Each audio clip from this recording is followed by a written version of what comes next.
Guys, welcome back. This is week 2 of our mobility. So we're going to do a couple of different exercises this week. Still trying to attack our hips, try and get nice and supple and have full range of motion in our hips for our squats. And then we're just going to do a couple of different stretches and exercises for our shoulders and our chest as well. Alrighty, so before we kick off, just the concept or the idea to see if you can dedicate just 10 minutes a day. You'll find a lot of these stretches are going to be more effective if we can do it consistently on a daily basis than kind of just forgetting about it throughout the week and thinking that you're going to smash it out for an hour on the weekend. Alrighty, so consistency is key, not just for stretching but for everything that we do. So for our food, for our diet, for getting back into the gym as well. Okay, so let's kick off. We're going to do a pigeon pose today, which is probably one of the most effective and also one of the most common stretches that you can do. Football players, NFL players, they all do this type of stretch, but quite often when you see people doing it in the gym, they're not doing it as effective as they should be. So I'm going to give you a couple of different pointers just to get the most out of this stretch. So it's going to be for our hips here. What I'm going to do is I'm going to bring one leg forward, so I'm in my plank position. I'm going to sweep one leg forward, but what I want to try and do is try and get the shin at a bit of 90-degree angle. So it ends up being a lot bit easier if I end up kind of tucking my foot in. Try and resist doing that. So I can either use my hand to manhandle my foot. This is 90 degrees. My back leg is just trailing. I've got my arms up here for support because if it's quite intense and as I drop my hips, then I can use my arms to raise me up. I've got this nice straight active back. What we don't want to do as well is we don't want to lean our hips to the side and just collapse. So I want my hips and my shoulders square to the floor. So 2 minutes on this side, nice and active. If I want a deeper stretch, I can kind of relax my elbows and suddenly I'm getting deeper in the stretch here. Alrighty, once we've done 2 minutes, we're just going to swap legs. So once again, big sweep. I can adjust my foot if I need to. I'm using my hands for support, so I'm not leaning to the side. I'm keeping nice and square, and I'm going to hang out here for another 2 minutes. All right, that's our pigeon pose. So that would be 4 minutes all up. Let's move on to one more exercise for our hips, which are going to improve our squats and also our deadlifts as well. Now, what we find in the gym is sometimes if we have issues trying to activate these big glute muscles, these butt muscles, then our adductors, these inner thigh muscles end up taking a lot more work on than they're supposed to. They get super tight and then we start actually kind of caving in our knees. So we want to give these adductors a nice big stretch along here. So we're going to head over to a wall. I'm going to scoop my butt as close to the wall as I can. Once I do that, I'm going to kick my legs up.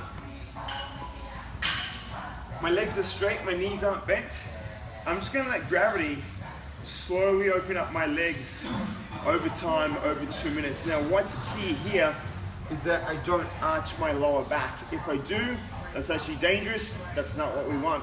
So I'm still engaging my midline, pressing my lower back into the floor, and then I'm going to hang out here for 2 minutes. Now, key point getting out of this. After 2 minutes, this can be actually quite sensitive on our knees. So what we want to do when we get out of the stretch is use our hands, support our knees, and bring our feet together as we slide off the wall, okay? So, that's another 2 minutes down. So that's 6 minutes all up. We've got 4 minutes in the pigeon, and we've got 2 minutes up against the wall for our adductors, our V-split, and now we're just going to do a couple of simple stretches for our shoulders. Now, what we find is if we're cycling or if we're at the computer all day, our shoulders just tend to kind of round forward. So it's bad for our posture, but it's also not very good when we're trying to do overhead press and we're trying to stack our joints on top of each other. So this is going to actually open up our chest and open up our shoulders. If this is nice and relaxed, then it doesn't pull our shoulders out of position and we're less likely to get injured. So it's going to be a 3-position stretch.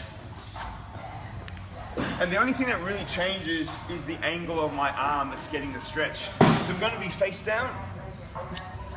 And the first position, my arm's going to be about 45 degrees out to my body here. I'm going to use my opposite leg, bend it 90 degrees. I'm going to push off my free arm and see how far I can get back to kind of open up that chest here.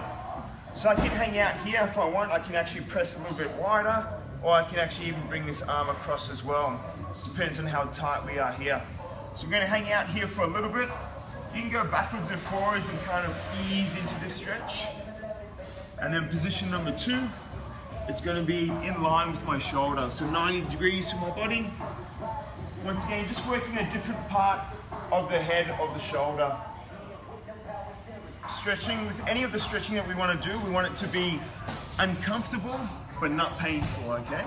And then the last one, 45 degrees out from my head. And once again, this one here, just be careful, this is going to be quite restrictive. So just go slow until you find that end range, and then you can ease off it as well. Alrighty. So you can work those 3 positions, and that's going to be, once again, 1 minute on this side, 1 minute on the other side. That's 2 minutes. And then we've got one last stretch for our shoulders.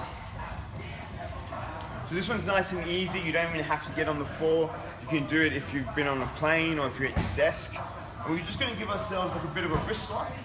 We're going to try and move our hands as far up our back as we can.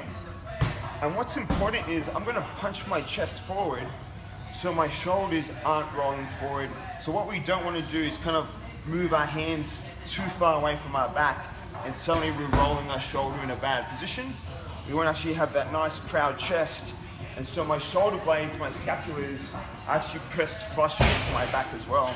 We're just going to hang out here, nice and tall, and once again, it's just opening this up and getting it into a nice position. So let's recap what we've done. We've got our pigeon pose, 2 minutes on each leg. Then we've got our adductor stretch up against the wall, 2 minutes all up. That's 6 minutes. And then we've got 1 minute on each side for our shoulder in those different positions. So that's another 2 minutes. That's 8 minutes all up.